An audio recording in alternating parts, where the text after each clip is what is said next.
La paix règne sur une grande partie de l'Europe, mais la France est le théâtre d'inquiétants préparatifs militaires. On enrôle par milliers, on reconstitue des corps d'armée.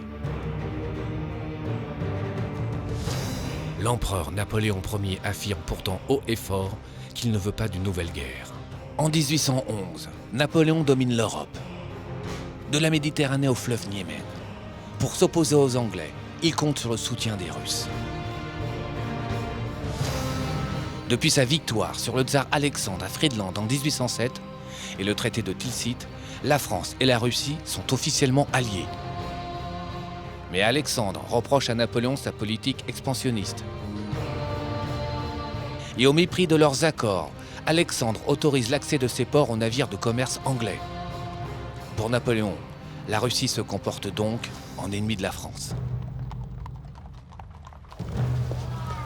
Armand de Caulaincourt fut ambassadeur de France à Saint-Pétersbourg pendant 4 ans. Il connaît donc parfaitement la Russie. On m'a rapporté que vous êtes très regretté à Pétersbourg et qu'un banquet aurait même été organisé en votre honneur pour votre départ. Seriez-vous devenu russe, Caulaincourt? Vous savez très bien, sire, que cela fait 2 ans que je demande mon retour à Paris. 2 années, oui. Donc vous avez, je l'espère, profité pour mieux connaître votre ami Alexandre. Alors, pourquoi refuse-t-il de fermer ses ports aux Anglais? Ce n'est pas ce qu'on peut appeler une déclaration. Ah, il y a 4 ans que nous avons signé la paix à Tilsit. Il m'a dit... Je hais les Anglais autant que vous. Et je lui ai répondu, dans ce cas, la paix est faite. Mais il n'a pas tenu sa parole. C'est vous qui avez envahi l'Allemagne. Vous soutenez les Polonais. Vous amassez des troupes aux frontières en pleine paix. Caulaincourt fut autrefois son aide de camp. Il avait su gagner sa confiance et sa bienveillance. Mais malgré toute son admiration pour Napoléon, il ne se laisse pas aveugler. Il voit clair dans son jeu et il a peur pour la France. Rien ne peut justifier une campagne qui vous mènerait si loin de Paris. Il y a déjà eu trop de morts sur les champs de bataille. Oh, Caulaincourt, vous n'entendez rien aux affaires. La Russie est vaste. Le climat est rude. Ils vous laisseront vous avancer, vous consumer par des marches forcées. Ils refuseront le combat. Ils attendront l'hiver. N'avez-vous plus confiance en moi? Caulaincourt, soyez sans inquiétude. Regardez la guerre de Russie comme celle du bon sens. La guerre. Le mot était enfin lâché. Au cours des mois suivants, Napoléon va continuer de rassembler ses armées en provenance des 4 coins de l'Europe, vers les frontières de l'Empire russe. De son côté, le tsar Alexandre sait que la confrontation est inévitable. Il hésite longuement entre 2 stratégies. Partir à la rencontre des Français ou les attirer vers Moscou. Pour déjouer la vigilance des espions français, ce plan doit rester secret pour l'essentiel de l'état-major et le peuple russe. Napoléon continue d'ignorer les appels à la prudence. Comme le constate Caulaincourt, il a repris la route irrésistible de la fatalité qui l'entraînait.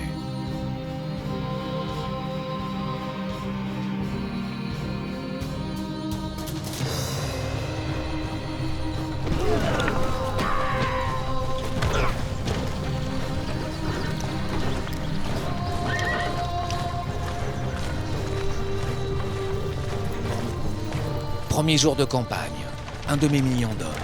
On parle français dans les colonnes, mais aussi italien, allemand, polonais, portugais, espagnol. L'armée des 20 nations.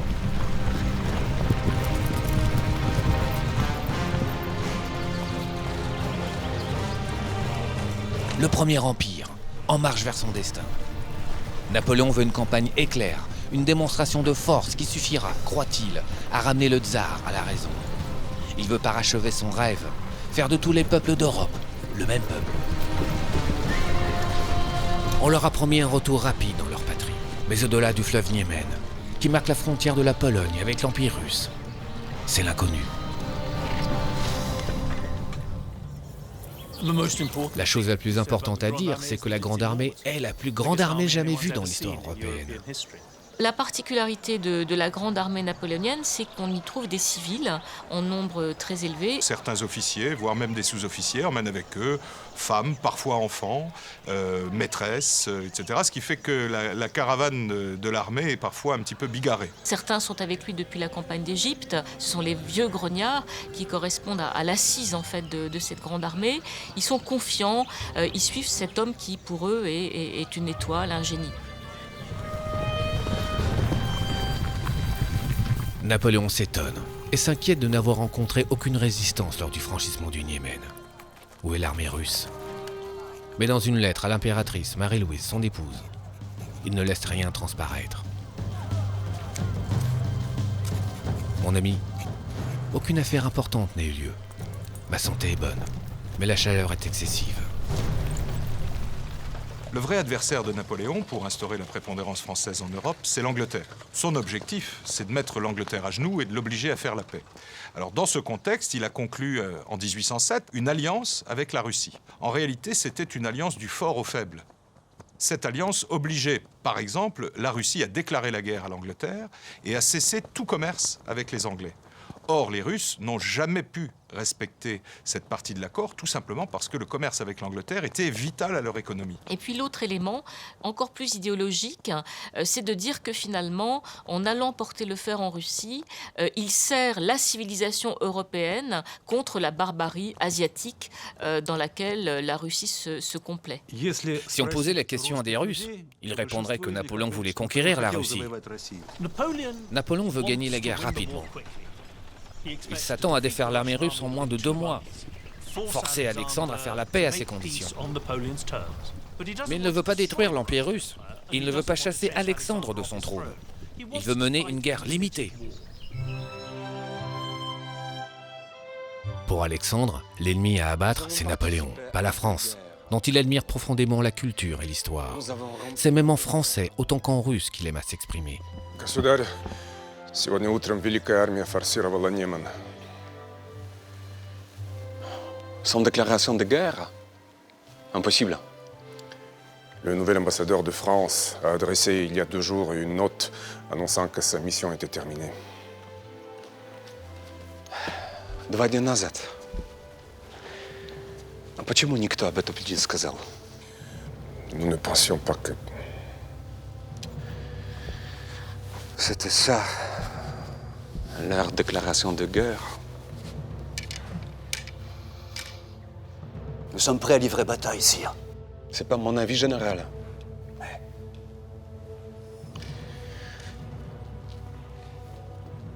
Le Corse a pour objectif une guerre courte dans laquelle l'issue sera déterminée par une de ses victoires qui en fait sa gloire.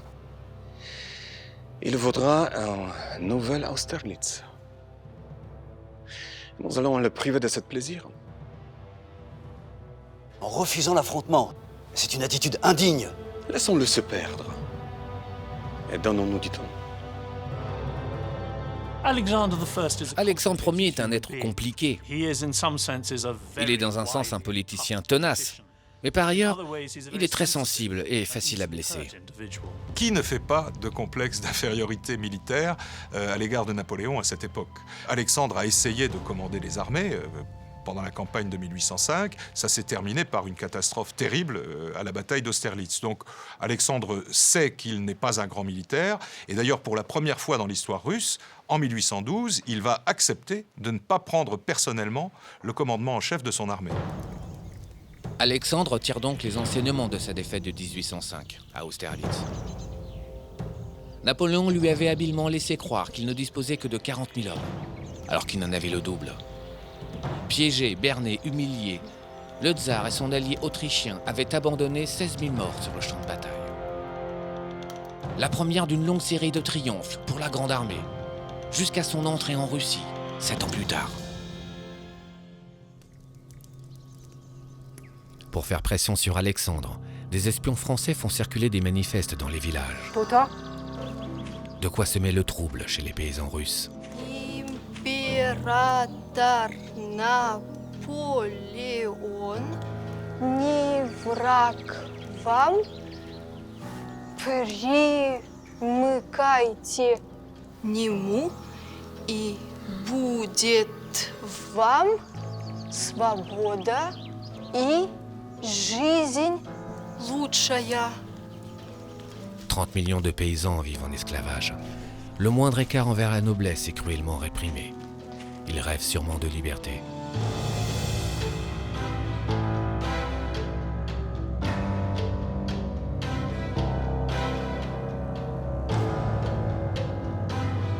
Будет. En promettant d'abolir le servage, Napoléon pourrait gagner leur loyauté. Mais malgré leur souffrance, ils sont attachés à leur lopin de terre. C'est leur monde. Ils ne savent rien de ces Français qui approchent. En ces débuts de campagne, il est donc encore impossible à Napoléon, comme à Alexandre, de prédire ce qu'il en sera, du comportement des paysans et de leur fiabilité.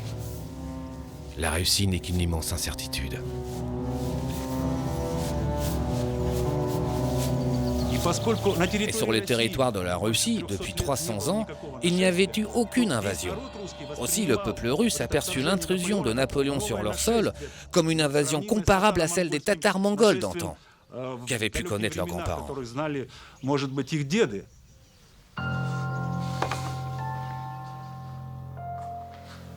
Pamphile Nazarov a 20 ans. Comme la plupart des paysans, il n'avait jamais entendu parler de Napoléon. Mais le tsar a besoin de soldats pour le combattre. Et Pamphile, parce qu'il est jeune et célibataire, est désigné d'office par la communauté villageoise.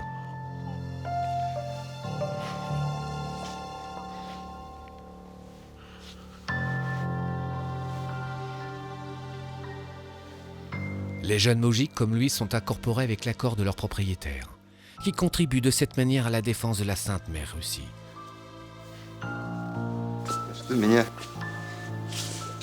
За что меня-то, родная? Да пребудет с тобой Господь Бог, Памфил. Я буду молиться за тебя каждый день.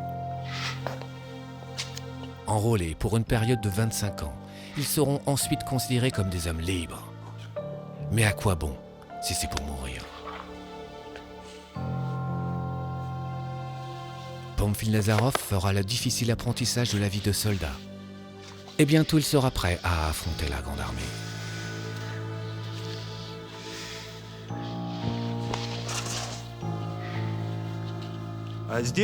Au moment de leur enrôlement dans l'armée, les moujiks étaient pratiquement sûrs de ne plus jamais revoir leur famille et leurs proches.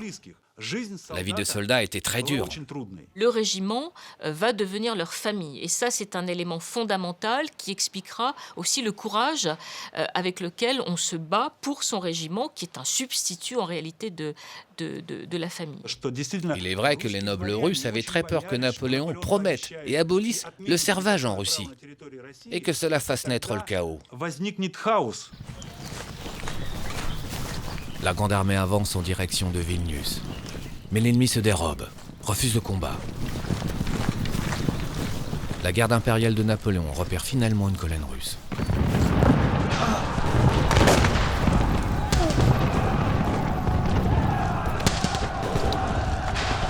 Premier affrontement, premier corps à corps.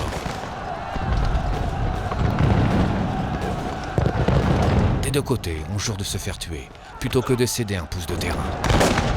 Cruel avant-goût des combats à venir.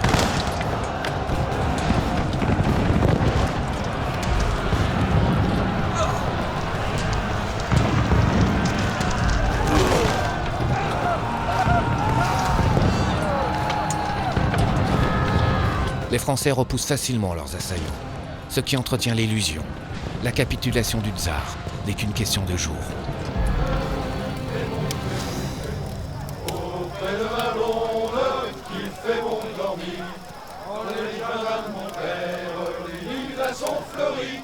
Le sergent Adrien François Bourgogne, grenadier vélite de la garde impériale, a participé à toutes les campagnes de Napoléon jusqu'en 1812. Pour lui, cette longue marche n'est a priori qu'une campagne de plus. Sergent! Duval? Duval! Ah, mon ami! Bien grandi. Ta blessure? Une égratignure. Mon pays, je vais vous offrir votre part. Un petit fourgon enlevé à un général russe et tout ce qu'il contenait. Nous avons tout déposé dans la voiture de Florencia, notre cantinière. Elle nous a suivis depuis l'Espagne.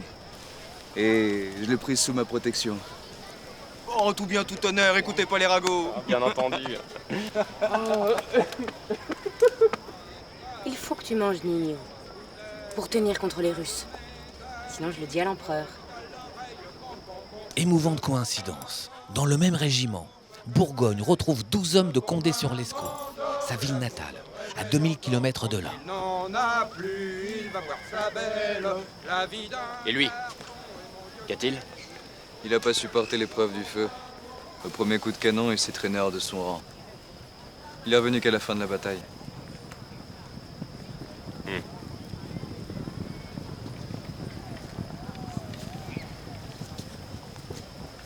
Le vin du général russe, ça ne se refuse pas.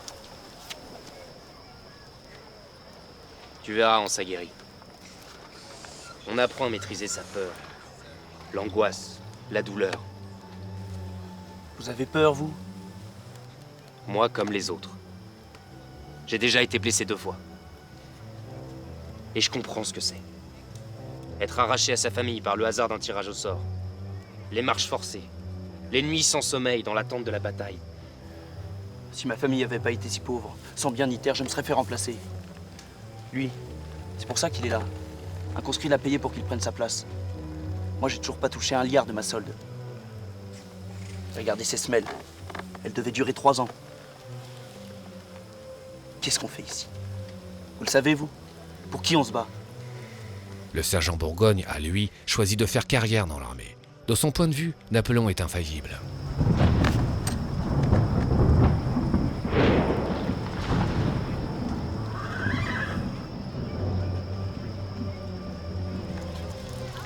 Bien, soldat. Il est loin d'imaginer que, d'ici peu, 11 des camarades qu'il vient de retrouver auront cessé d'exister.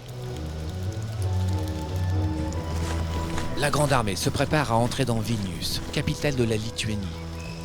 Vilnius a fait autrefois partie du royaume de Pologne, avant d'être annexé par la Russie. Mais le tsar vient d'abandonner la ville. Une grande satisfaction pour les habitants de Vilnius et les 30 000 soldats polonais engagés dans la Grande Armée. Quand les Français sont rentrés à Vilnius pour la première fois, les Polonais, et en particulier la noblesse polonaise, ont accueilli les Français comme leurs libérateurs, parce qu'ils croyaient que Napoléon leur donnerait la liberté. Mieux que les libertés, il ferait renaître l'État polonais. Alexandre était ici même il y a quelques heures. Pourquoi me livre-t-il la ville sans combat? Je vous avais mis en garde, Sire. Il fera tout pour que cette campagne s'éternise et vous priver d'une grande bataille. Le temps est son allié. Le lâche. Il se déshonore aux yeux des braves Polonais. Sire, le général Balachov, ambassadeur de Sa Majesté impériale. Depuis Pierre le Grand, aucun ennemi n'avait pénétré sur vos terres, général Balachov. Et vous m'avez laissé conquérir toute une province sans même vous battre. N'avez-vous pas honte, général? Je puis vous assurer, sire, que les Russes se battront comme des lions. L'empereur, mon maître, exige le retrait de vos troupes. Mon frère Alexandre est un novice en matière militaire. Pourquoi décide-t-il d'assumer seul le commandement suprême? Je pourrais vous surprendre. Avant 2 mois, il sera contraint de me demander la paix. Nous allons rester ici quelques jours, reconstituer les stocks de vivres, installer des hôpitaux pour soigner malades et blessés, restructurer l'administration lituanienne Berthier en nous appuyant sur les élites locales, former un gouvernement provisoire et proclamer son autonomie. Mais personne ne sera dupe, Sire. Ce gouvernement sera sous notre tutelle. Colincourt, je ne vous demande pas votre avis. Avez-vous l'intention de vous déclarer en faveur de l'indépendance lituanienne, de dire haut et fort que la Pologne existe? Il n'est pas question de mettre en péril notre alliance avec l'Autriche. Les Polonais devront patienter. Dans ces conditions, vos appels à leur patriotisme resteront lettres mortes. Une partie de la Pologne appartient encore à l'Autriche. Et Napoléon a besoin de ses alliés autrichiens pour vaincre les Russes. Les Russes n'ont pas fui spontanément, si l'on peut dire, devant les Français. C'était une stratégie qui avait été décidée par les états-majors, à peu près 1 an avant l'entrée des Français en Russie. Le retrait de l'armée russe doit évidemment s'accompagner de tous les moyens conduisant à freiner l'avancée de l'armée de Napoléon. Alors, parmi ces moyens, il y a évidemment la politique de ce qu'on a appelé la terre brûlée, qui consiste à détruire tous les stocks disponibles de nourriture, de vivres, mais aussi de fourrage pour les animaux, tout le cheptel.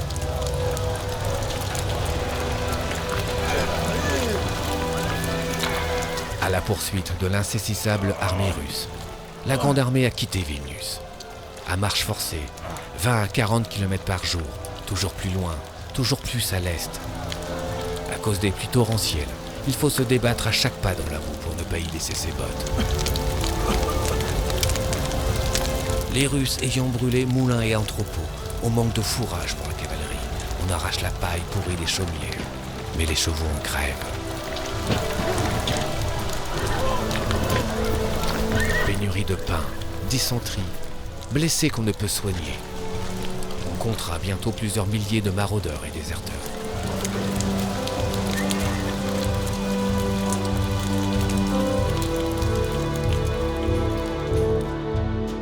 Dès les premières semaines de la campagne, on va voir apparaître les premiers dysfonctionnements, les premiers, je dirais pas famine parce que c'est excessif, mais en tout cas les premiers problèmes d'approvisionnement alimentaire. Ce sont incontestablement plusieurs dizaines de milliers d'hommes qui pratiquent la maraude, vivent au crochet de l'armée, mais sans pouvoir être opérationnels sur le plan militaire. Pour resserrer les rangs de son armée, retrouver une cohésion, Napoléon a plus que jamais besoin de la grande bataille qu'il appelle de ses vœux depuis des semaines. Au loin, une multitude de points lumineux. Les bivouacs de l'armée russe, l'armée du tsar. Le moment tant attendu. Ils sont là, tout près, sous ses yeux.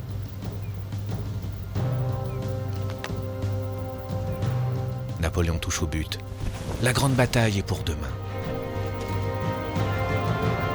Une victoire, digne d'Austerlitz, et cette guerre sera finie.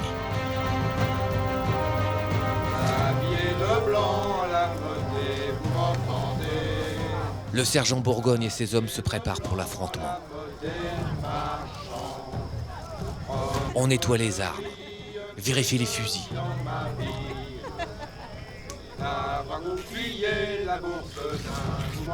On découpe du linge en cas de blessure. Sur le champ de bataille, il faut pouvoir se soigner seul. Certains rédigent leur testament, leur dernière volonté, mais rêvent de revoir femme et enfants. D'autres, apparemment insouciants, chantent ou dorment.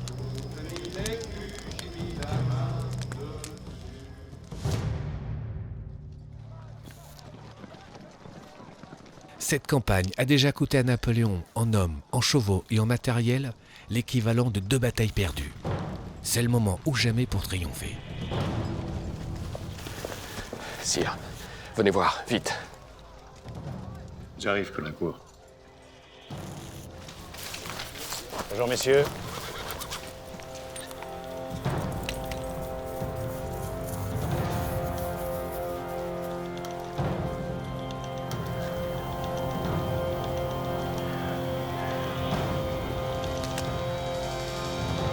Napoléon comprend qu'il a été berné. Aucune bataille n'aura lieu. Les Russes ont disparu, sans laisser de traces. Il faut donc se remettre en marche, inlassablement, sur la route de Smolensk. L'été russe est horride. L'eau potable commence à manquer. Certains bataillons n'ont plus que de la bière pour étancher leur soif. Mais on tient debout, et on avance. En dépit de toutes les difficultés du début de campagne, Napoléon a quand même une stratégie. Enfin, il est là pour faire la guerre. Et cette stratégie, elle va presque réussir puisque, par les mouvements de ses différents corps, il oblige les armées russes à se réunir autour de la ville de Smolensk. «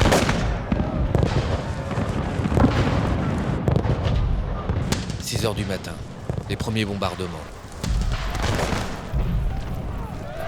Napoléon s'attend à affronter les armées du tsar. Mais seuls 20 000 soldats ennemis sont présents. Ils ont reçu l'ordre de défendre Smolensk, coûte que coûte. Derrière ces remparts, la ville est en bois et s'enflamme. Hommes, femmes et enfants meurent brûlés vifs ou asphyxiés. La ville est perdue.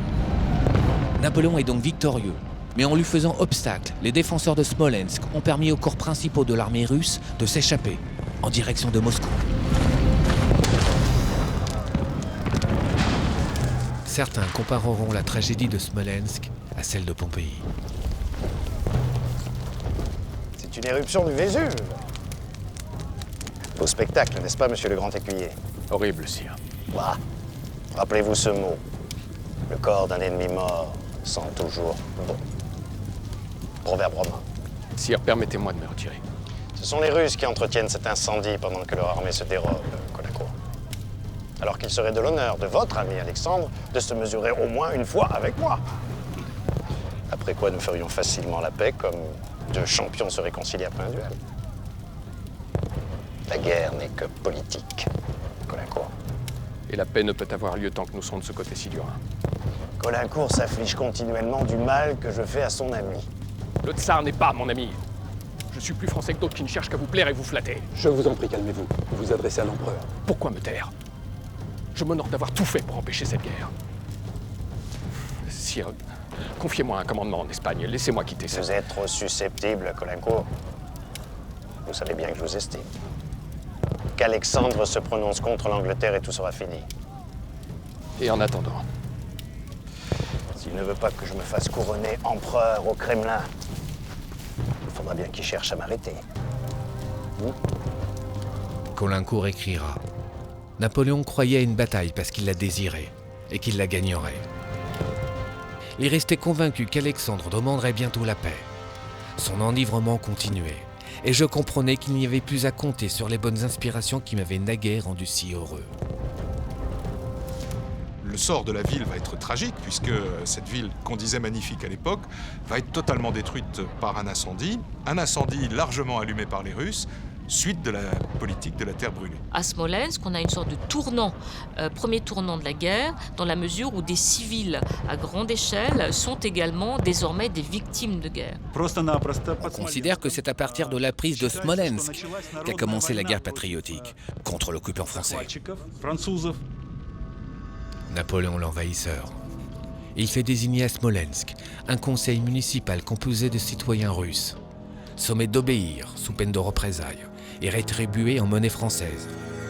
Il leur ordonne de lever sur la population une contribution sous forme de blé, de bétail et de fourrage. Ces lourdes ponctions exacerbent la haine contre l'occupant français. Mais les Russes ne comprennent pas pourquoi Alexandre livre ainsi, sans résister, leur cité et leur campagne. Et cela va engendrer une première crise très profonde de confiance entre le tsar et la population, mais également une crise de confiance au sein de l'armée impériale elle-même. Lettre du général Bagration à son ami Yermelov. J'ai honte de porter cet uniforme. Il me tue.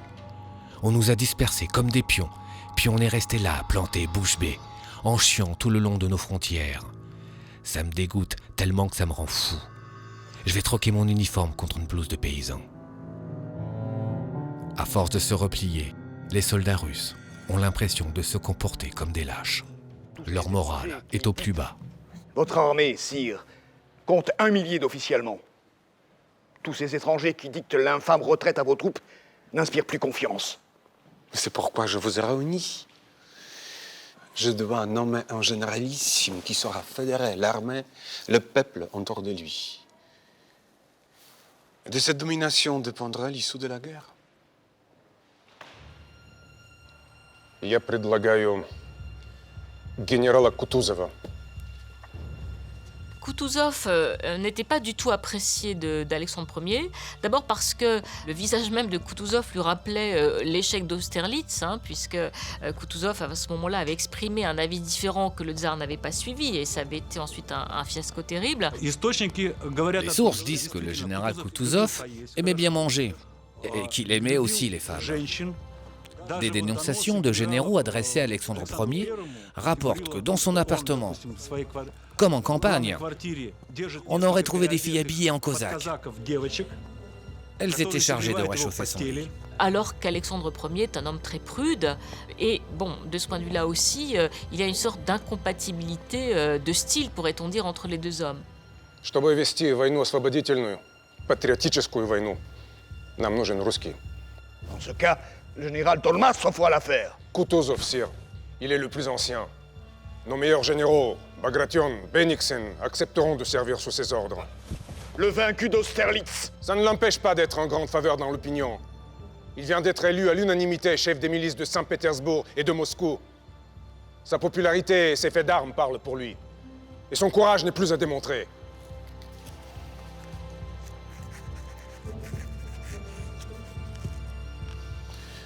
Le général Barclay de Tolly gardera le commandement en chef de la première armée impériale.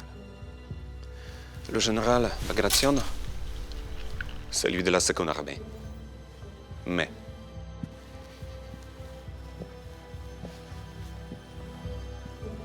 Kutuzov будет новым генералиссимусом.